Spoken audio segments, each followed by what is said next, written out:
다음은 시내버스 안에서 발생한 사건입니다. 누군가 버스 안에 이 지갑을 그냥 흘리고 간 거예요. 그리고 잠시 뒤에 그 자리에 지갑이 있는 자리에 한 60대 여성이 그 자리에 앉았습니다. 지갑이 있는 줄 모르고 앉았나 봐요. 그런데 잠시 뒤에 그 앉았던 여성이 내렸는데 지갑이 없어졌대요.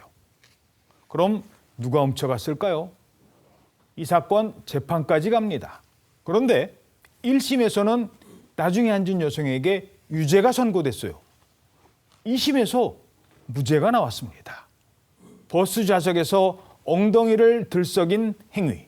이 행위가 사건의 핵심 쟁점이었다고 합니다. 아니, 엉덩이 들썩일 수도 있지. 버스 안에서 무슨 일이 있었습니까? 네, 지난 2024년 8월 말쯤에요. 경남 김해시의 한 시내버스 안에서 있었던 일입니다.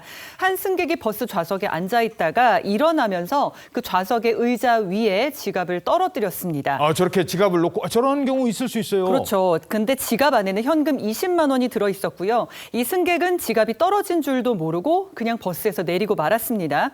잠시 뒤에 이 같은 좌석에 한 60대 여성 승객이 앉았습니다. 그리고 또 조금 가다가 버스에서 내렸는데 그런데 지갑을 잃어버린 걸 이제 뒤늦게 깨달은 주인이 뒤늦게 찾아와서 지갑을 찾아봤지만 이미 지갑은 사라진 뒤였다고 합니다. 지갑 주인은 버스 내부 CCTV 영상을 확인해서 이 해당 60대 여성이 앉았었던 사실을 확인한 뒤에 이 경찰에 신고를 했는데요. 이후 이 60대 여성은 점유 이탈물 횡령 혐의로 기소가 됐습니다. 그리고 1심 재판에서 유죄가 선고돼서 벌금 50만 원 형을 선고를 받았는데 아니, 가져갔던 증거가 있나요? 이 CCTV 영상을 확인을 했다고 했잖아요. 이 해당 여성이 엉덩이를 들썩이는 그런 모습이 포착이 됐던 겁니다. 그냥 앉았던 게 아니라 엉덩이를 들썩였다.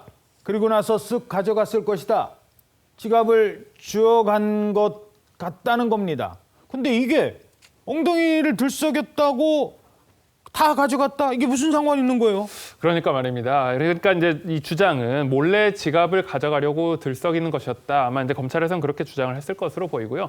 1심 재판부는 여기에 대해서 60대 여성이 자리에 앉기 전에 이미 시선이 지갑을 향해 있었다. 그러니까 지갑을 인지했음에도 이걸 치우지 않고 고의로 깔고 앉은 것으로 보인다. 이렇게 판단을 한 것으로 보입니다. 그리고 이 승객이 일어나니까 지갑이 사라졌다.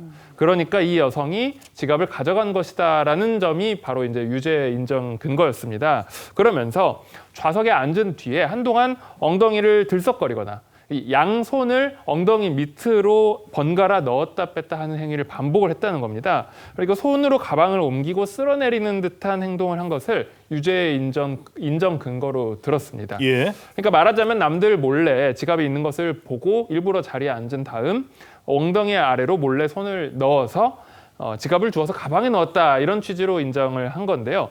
반면에 해당 60대 여성은 당시 입었던 반바지와 지참한 도시락이 불편해서 몸을 움직인 것이다 라고 하면서 자신이 지갑을 주워가지 않았다, 이렇게 해명했습니다. 자, 1심 유죄. 그런데 이 사건 항소심에서는 무죄를 선고받습니다.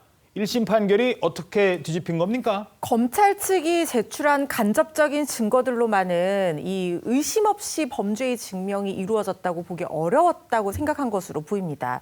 특히 항소심 재판부에서는 직접적인, 그러니까 결정적인 증거가 없다는 점에 주목을 했는데 CCTV 영상이 그대로 비추고 있는데 이 60대 여성이 지갑을 직접 줍는 모습이 없다는 점에 주목을 했습니다. 그러면 지갑이 사람들이 많이 들고 나고 하니까 좌석에서 떨어지면서 CCTV의 사각지대로 옮겨졌다가 다른 누군가가 주워갔을 가능성이 전혀 없다고 보기는 어렵다, 이런 얘기를 한 거거든요. 또 주변 승객에 대한 추가 조사라든가 목격자 진술이 확보되지 않은 점도 무죄의 근거가 됐습니다. 특히 이 60대 여성이요, 수사 단계부터 항소심까지 본인은 지갑을 본 적도 없고 가져간 적도 없다는 진술을 일관되게 유지를 해왔다는 점도 굉장히 높게 평가를 했습니다. 재판부는 피해자의 지갑이 큰 금전적인 가치가 있는 굉장히 고가의 지갑이라든가 이런 상황은 아닌데 손주 돌보미로 활동하면서 범죄의 전력도 없는 이 60대 20대 여성 승객이 처벌 위험까지 감수해가면서 이를 훔칠 범죄의 동기도 희박하다라고 봤습니다. 엉덩이를 들썩인 행동 역시 착용한 옷이나 소지품 때문에 불편해 보였다는 해명도 배척하기 어렵다. 어느 정도 일리가 있다라고 덧붙였습니다. 검찰이 상고하지 않는 이상 해당 승객은 혐의를 벗을 것으로 보입니다.